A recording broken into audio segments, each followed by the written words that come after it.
Ohm's law, ओम जी का नियम।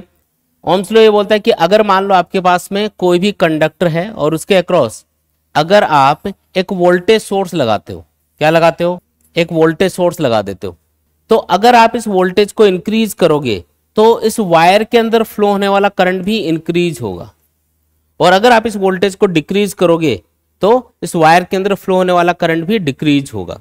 मतलब वोल्टेज और करंट ये दोनों क्या होते हैं, डायरेक्टली प्रोपोर्शनल होते हैं। इसी को बोलते हैं ओम्स लॉ।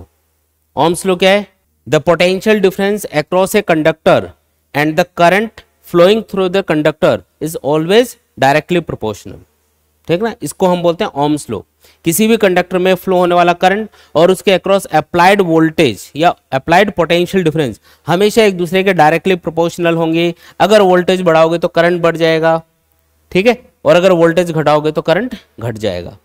जब ये प्रोपोर्शनलिटी सिंबल हटाओगे तो इसकी जगह कांस्टेंट आ जाएगा, उस कांस्टेंट को हम बोलते हैं आर। आर मतलब resistance of the wire, resistance of the wire. ये क्या चीज है भाई, रेजिस्टेंस क्या चीज है, तो नाम से पता चल रहा है।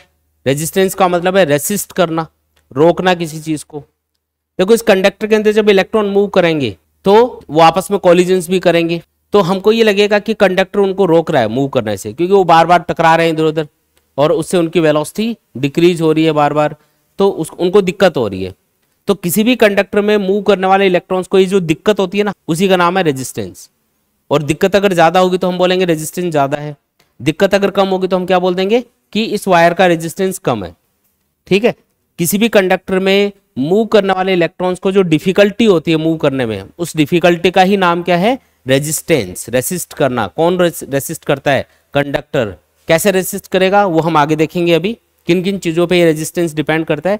बाकी ये याद रखो, किसी भी कंडक्टर में जब इलेक्ट्रॉन्स मूव करेंगे तो उनको मूव करने में जो डिफिकल्टी होती है उसी डिफिकल्टी का ही दूसरा नाम क्या है, रेजिस्टेंस।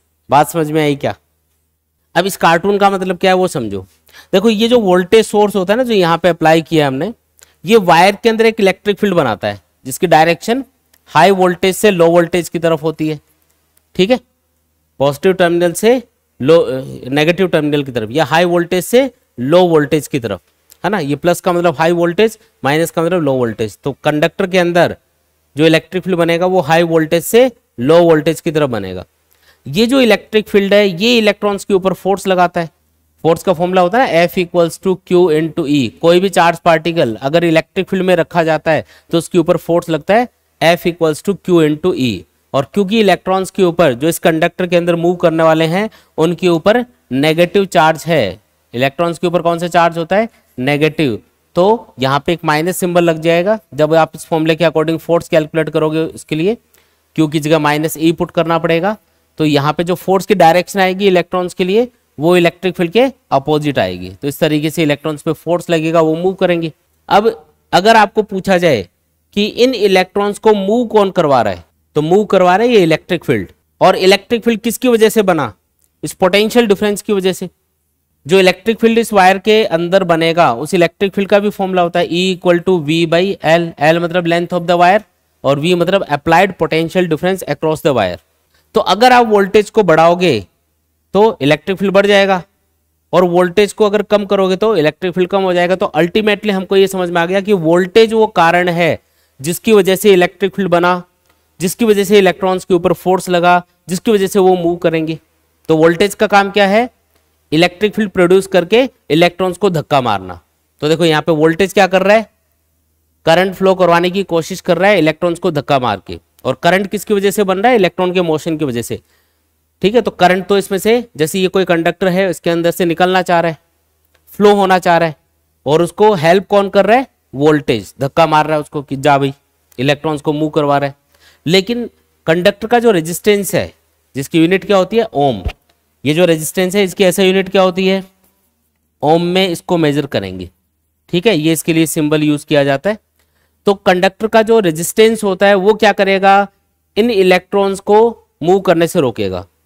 तो यहाँ पे ये चीज दिखा रखी है कि ये जो एक तरह से रेजिस्टेंस है वो क्या करेगा, इस करंट को फ्लो नहीं होने दे रहा, इस रास्ते को ऐसे रस्सी खींच के पतला कर रहा है जिससे ये इलेक्ट्रॉन या फिर करंट इसमें से मूव नहीं कर पाए। तो तीनों का आपको नेचर समझ में आ गया क्या?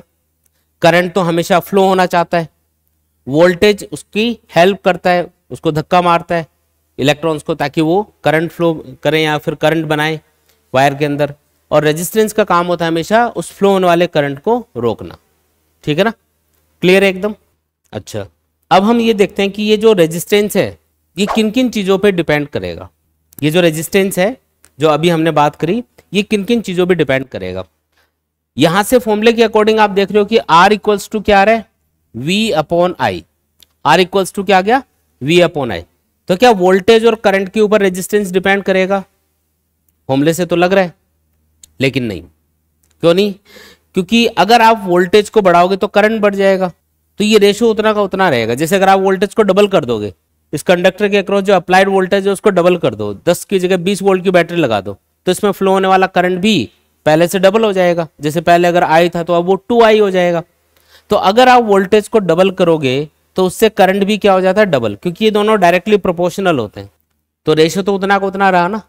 तो क्या रेजिस्टेंस की वैल्यू वोल्टेज और करंट पे डिपेंड करती है, नहीं जी, नहीं डिपेंड करती। तो ये कभी मत देखना कि वोल्टेज बढ़ाएंगे तो रेजिस्टेंस बढ़ जाएगा, करंट बढ़ाएंगे तो रेजिस्टेंस घट जाएगा, ऐसा नहीं है। जो रेजिस्टेंस है वो V और I पे डिपेंड ही नहीं करता। तो क्या ये वाला जो फॉर्मूला है इसे हम रेजिस्टेंस कैलकुलेट नहीं कर सकते, कैलकुलेट कर सकते हो, कोई दिक्कत नहीं है। कोई वायर है उसके अक्रॉस पोटेंशियल डिफरेंस आपको बता दे, वायर में फ्लो होने वाला करंट बता दे, तो दोनों को डिवाइड करके आप रेजिस्टेंस फाइंड कर सकते हो, उसमें कोई परेशानी नहीं है। लेकिन ये नहीं बोल सकते कि रेजिस्टेंस की वैल्यू वोल्टेज और करंट पे डिपेंड करती है, ये बोलना गलत है। क्लियर है ये बात, आगे बढ़ते हैं।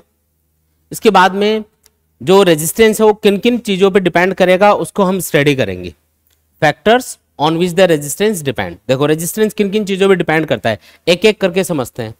देखो जो रेजिस्टेंस होता है किसी भी कंडक्टर का, वो उस कंडक्टर के क्रॉस सेक्शनल एरिया पे डिपेंड करेगा। ये जो वायर है ना, इसकी मोटाई कितनी है, इसका क्रॉस सेक्शनल एरिया कितना है, इस वाले एरिया को बोलते हैं क्रॉस सेक्शनल एरिया। कोई भी वायर है उसको परपेंडिकुलर काटने पे जो आपको एरिया दिखाई देता है ना, उसी का नाम क्या होता है, क्रॉस सेक्शनल एरिया। तो ये जैसे L लेंथ का कोई वायर है और इसका क्रॉस सेक्शनल एरिया है A, तो अगर इस वायर की थिकनेस ज्यादा होगी तो इसके अंदर जब इलेक्ट्रॉन मूव करेंगे तो उनको खूब भाई बड़ा रास्ता मिलेगा, तो इजीली मूव कर पाएंगे। और अगर यही वायर पतला सा होता, क्रॉस सेक्शनल एरिया कम होता, तो जब इलेक्ट्रॉन इसके अंदर से मूव करते तो उनको डिफिकल्टी ज्यादा होती, क्योंकि पतले से रास्ते से उनको निकल के जाना पड़ता, ज्यादा वो आपस में टकराते, कोलिजन ज्यादा होती। इसलिए हम ये बोलेंगे कि क्रॉस सेक्शनल एरिया जितना ज्यादा है उतना ही रेजिस्टेंस कम होगा, क्योंकि इजीली इलेक्ट्रॉन मूव कर पा रहे हैं। तो वे डिफिकल्टी का नाम होता है रेजिस्टेंस। तो अगर डिफिकल्टी कम हो रही है क्रॉस सेक्शनल एरिया ज्यादा होने से, इसका मतलब रेजिस्टेंस कम हो जाएगा। तो हम बोलेंगे कि जो रेजिस्टेंस है वो क्रॉस सेक्शनल एरिया की क्या है, इनवर्सली प्रोपोर्शनल है।